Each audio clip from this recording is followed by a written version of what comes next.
Well, it's my pleasure to be here today at the World Dairy Expo in 2016 and to congratulate and learn and share a little bit more about Ray Kuehl, who is being honored by National Dairy Shrine as one of only 4 people who will receive the Pioneer recognition this evening. Ray, first of all, congratulations. And why don't you just tell us a little bit about your career? Well, thank you, Bernie. It's really a pleasure to have such a great person to do the interviews here. I've known you a long time and watched over your shoulder. My career spans a lot of things in a way. I started out born and raised on a farm, right near the cattle, and so the family can show you pictures of me leading cattle as early as 3 years of age. And moved on from that to grade school, high school, started a 4-H club with my 2 neighbors that wasn't in the area, so started showing cattle.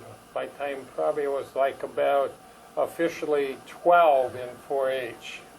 We did show, my family did show an open class at the county fair. So the county fair, FFA in high school, and then went dairy farming really at age 19. So I was trying to go to the University of Wisconsin and farm with hard help, and after a year I decided that was too much, so I went back only to the farm and farmed for a number of years, and then I went to work very, very part-time with Willard Nails, and we were very close neighbors and close friends. And so we learned a lot there, and I learned, and I think he did, and we can go all kinds of history there. And so after that, then I went to work for the National Holstein Association as a classifier, and to go way back on it too, I started judging. Ray Brubacher got me the first judging job, a small show, when I was 19 years old. So then Fond du Lac County and some of the counties at 20, 21. And so then I got going and classifying, and going back to judging. I judged in 13 foreign countries, 16 shows. In other words, a few of my back again. Sure. And so, needless to say, you can see in my career, I did a lot of different things. That's correct. And but Ray, I believe you also, when we look at World Dairy Expo and its 50th anniversary here in 2016, I believe you were one of the first founders of World Dairy Expo. Would you tell us a little bit about that?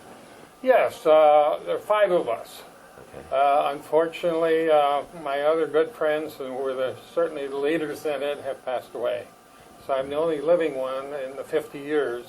But we started really back in 1963, 64. Alan Hetz was the main leader of it all, and I worked for Alan for a number of years showing cattle, and before that it was. So we were at Waterloo, Iowa. And Alan was the only representative on the dairy, from the dairy cattle at Cattle Congress. Cattle Congress, and then he always was invited the last day. And he came back one night and he said, "Ray, start milking. We're going to have a meeting tonight. Unfortunately, it's not going to be able to give what we want. We don't want everybody to know about it. We want to just do this. We're not against, because the Cattle Congress and Alan were great friends. He was very, very proud of that, but he could see that it was going down. So we met then at the Kit Kat Club that night, and it began. And so that's why I was one of the original members, and I'm still here yet today working. I have worked personally even at every show here for 50 years. For 50 and shown. And shown. I know you've shown, and I know you've been very active as a volunteer in the ring and in other ways. But tell me about how you've seen World Dairy Expo change over those 50 years. Well, it's changed in a lot of ways. In most of the ways we've changed, when we saw there was a little bit of needed help or something needed to be done a little differently, we sat down and did it and discussed it. I've been so proud of being on this board for so many years, and people were willing to listen to each other. I've served on a lot of boards over the years and a lot of other organizations, but I would have to say that World Dairy Expo, the group would talk it over. Not always did everybody agree, but as time went on, we came to a conclusion and everybody supported it. And I had great support. I was 13 years, I was chairman of the dairy committee here. Okay. And that was a touchy sort of thing sometimes when we started looking at things that were being done that shouldn't have been done and those sort of things, and we put rules and regulations in, and we always stood by them, and I'm very proud to say that my fellow people followed, or I followed them. Maybe I Well, should no, say I think you're a good listener, but also a great leader, and that very fortunate. But the way you explain it, in terms of people working together, there's a lot of that really happens in the dairy industry, Yes. and able to get the kind of results that we now have here at World Dairy Expo. Yes. I'd like to go back to another thing, though. You've classified Holsteins. Yes. You've judged in a number of shows and been honored. I mean, from the time you were 19, and with Ray Brubaker recommending you, Right. that's a high recommendation to begin with. And I to had a start- great start right there. And, Sure. I just want to go back and also say, in classification, I classified Holsteins for a number of years, and I did classify a little bit in two of the other breeds when I was out in areas that were a lot of them. The breeds asked if I would do them, so I did Sure. fill in a couple. Not Okay. to brag about it, but I also No, that's I don't want the other breeders to say, "Well, you never said That's- anything about mine. My breed counts too." right. Well, you're very sensitive that way. But tell us how you've seen, or what are some of the primary things that you've seen in terms of the development and the changes in the dairy cow. Well, the dairy cow has, in conformation and milk production and all the way around, obviously has changed and gone a lot in the right direction. I won't discuss it today because, again, I think there's still minor changes got to be made. But one of the things we made the cow in all breeds, most all breeds, I should say anyway, make them taller than that. And a lot of them needed that. We probably are too far now in stature, though, too. We could bring them down to a little more the right size, but we put that width in the front end, and probably brought to my attention more than anything. In 1970, there were 5 men came from Holland here at the show and interviewed people, and I was one that was interviewed, and they selected me to help them buy bulls to start in the country in Holland. And one of those things that they were very conscious of bringing the front teats underneath the udder. And we've really improved that here. Size and shape of teat and placement. Maybe the hind teats are getting back a little too far on some of them now. Minor things could maybe be changed a little bit, but I believe they will. Right. And so I'm proud of what direction we've gone. I think I think the udder improvement and the amount of milk that cows are able to make, I'm just amazed. I'm sure you are too, as we look back over the years. So that's been fabulous progress. Bernie, we've done that by working with other countries.